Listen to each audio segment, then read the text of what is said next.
Olá, meu nome é Eduardo Starosta e esse é o canal Fora de Curva. Ok, hoje nós vamos nos indignar um pouquinho. Um relatório recente do Banco Mundial reavaliou positivamente o desempenho da economia brasileira agora para 2021. Segundo esse documento, o Brasil deve crescer alguma coisa em torno de 5,1%, 4,8%. Mas vamos ser um pouco mais otimistas, pessoal, pegar o número projetado pelo Ministério da Economia Brasileira. Crescimento de 5,3%. Que festival, que número legal, né? Será que é assim mesmo, pessoal?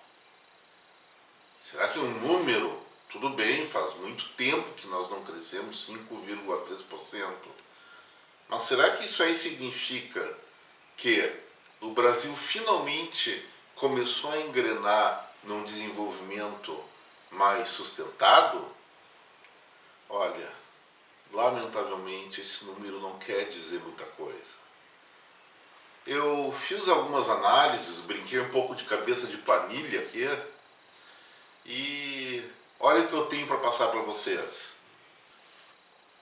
Se o Brasil realmente crescer 5,3%, esse baita percentual, nós vamos chegar numa situação na qual a riqueza gerada pelo país ainda é 1,42% inferior àquela que existia há 8 anos atrás.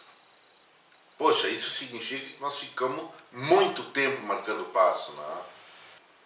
Mas o problema não se resume a esse número. Nós temos que considerar como nós chegamos a tal situação. Olha, nós temos o quê?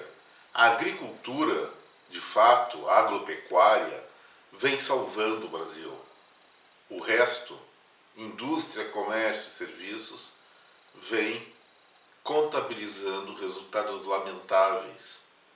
Olha só, para nós chegarmos em 2021 nos patamares da riqueza que tinha o Brasil lá em 2013, 2014, simplesmente, ao invés de crescer 5,3%, o PIB brasileiro deveria ter uma expansão de 6,8%.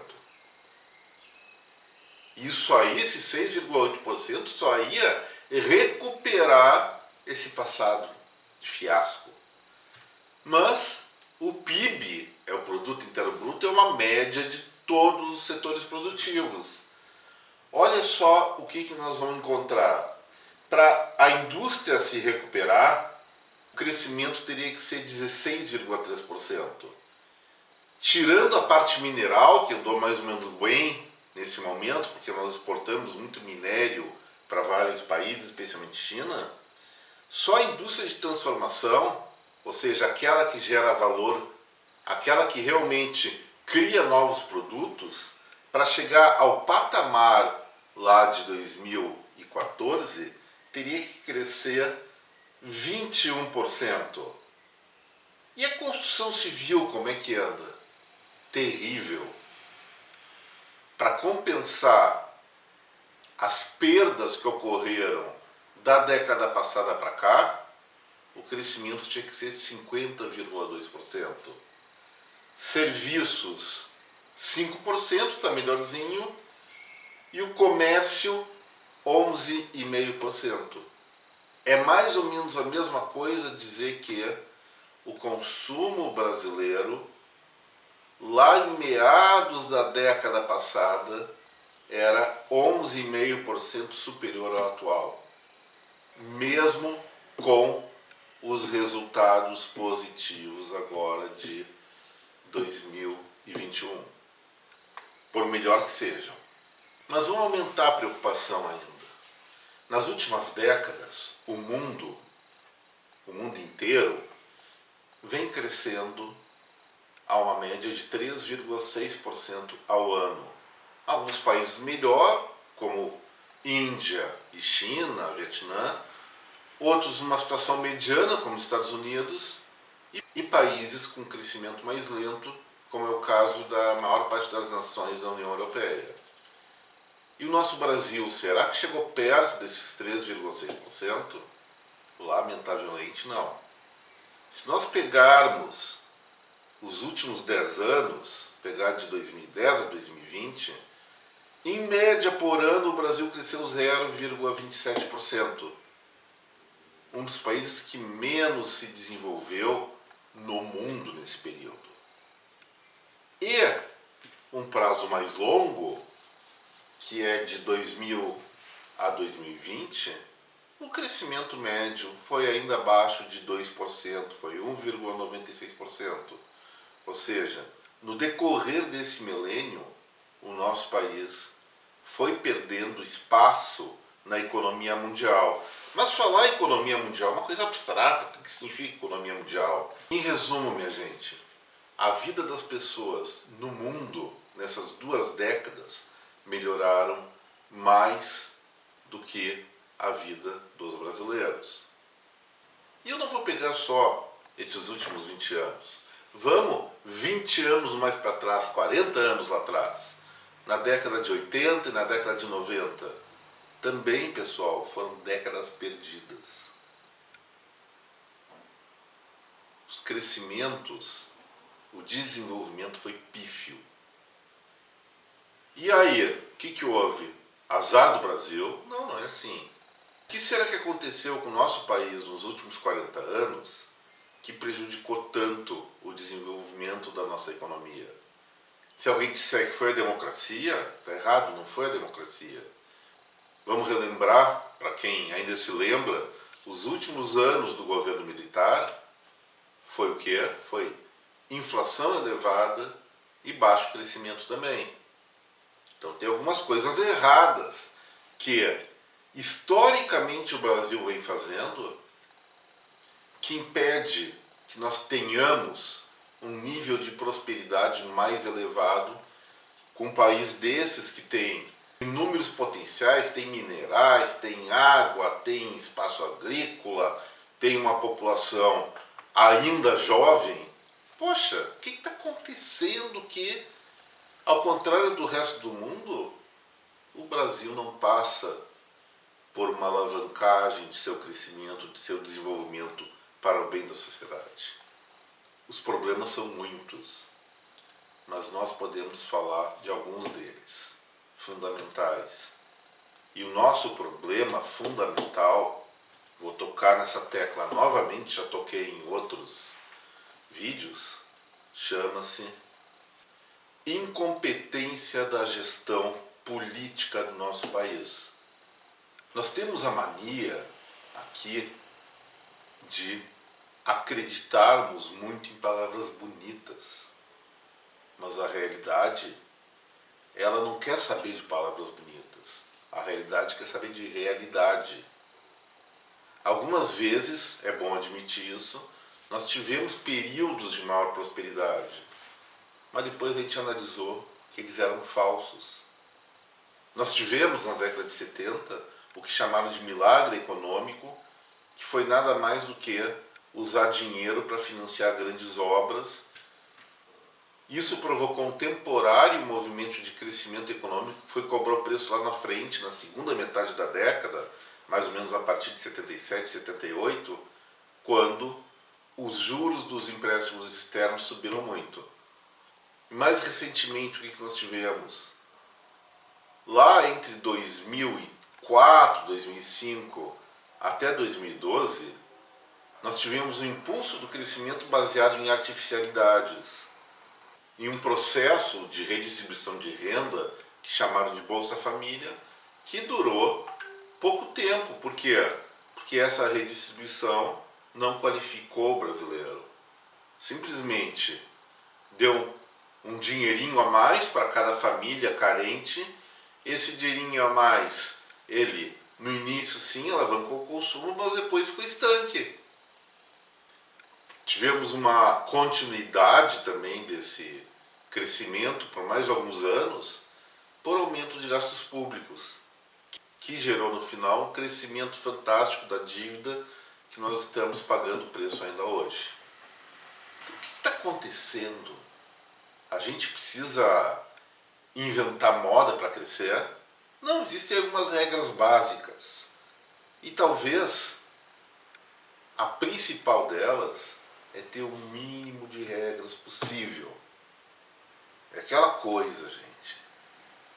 A natureza é algo muito difícil de se compreender na sua integridade. E nós temos que ser sinceros e um pouco humildes em reconhecer que a gente sabe muito pouco de como funciona a natureza do mundo e a natureza humana. A gente sabe de algumas coisas.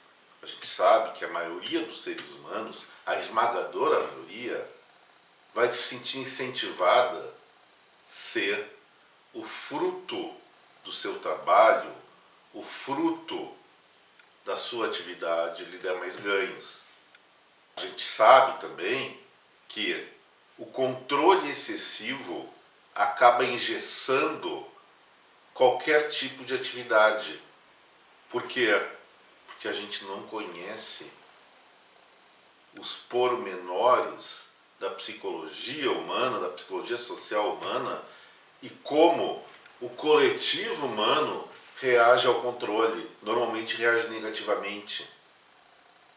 A ideia é que para todo mundo tudo bem, mas para mim sempre é diferente, porque eu sou diferente de todo mundo. E essa é uma regra básica do comportamento das pessoas e das empresas no contexto econômico. Pode botar regra para os outros. Para mim, no meu não, violão. É assim. E como é que a gente resolve essa questão? Com o mínimo de regulamentação possível. Eu não estou defendendo aqui, olha bem, a ausência completa do Estado. Eu defendo sim a presença do Estado onde ele efetivamente possa ajudar e não atrapalhe. Então, quando um governo, um Estado, um país, coloca muitos impostos, define preços e define limites de atividade, está fazendo simplesmente com que a economia sofra vários tipos de freios.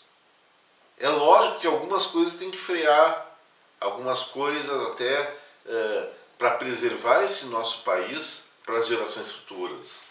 Uma delas, de maneira consequente, não como discurso político para tentar derrubar esse ou aquele governante, é a questão ambiental. Mas, se a gente entrar nesse jogo político que nós estamos vendo agora, gente, se nós continuarmos a acreditar nesse populismo que é a vontade do povo que vai definir os rumos do progresso da nação. Olha, é muito bonito, mas é bobeira isso. Isso não funciona. O que funciona realmente é não controlar o que não é controlável.